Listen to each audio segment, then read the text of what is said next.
వ్యక్తిగతంగా ఎదుగుదలకు 12 సూత్రాలు. ఏదైనా తప్పుగా అనిపిస్తే అది చేయవద్దు.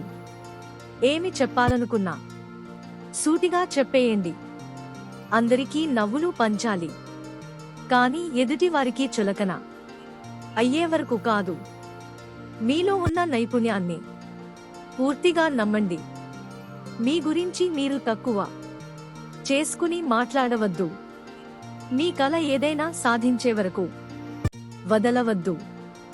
లేదు కాదు అని చెప్పేందుకు మొహమాటపడవద్దు. అవును అని చెప్పేందుకు భయపడవద్దు. మీపై మీరు నమ్మకంతో ఉండాలి. మీ చేతిలో లేనిదానిని అలా వదిలేయండి. నిరాశావాదులకు, డ్రామాలకు దూరంగా ఉండండి. అందరినీ మనసుతో స్వీకరించండి, ప్రేమించండి. ఈ వీడియో మీకు నచ్చినట్లయితే లైక్ చేయండి. మరిన్ని మంచి విషయాల కోసం మా ఛానల్ సబ్స్క్రైబ్ చేసుకోండి. నమస్కారం. మీ తెలుగు వెలుగు.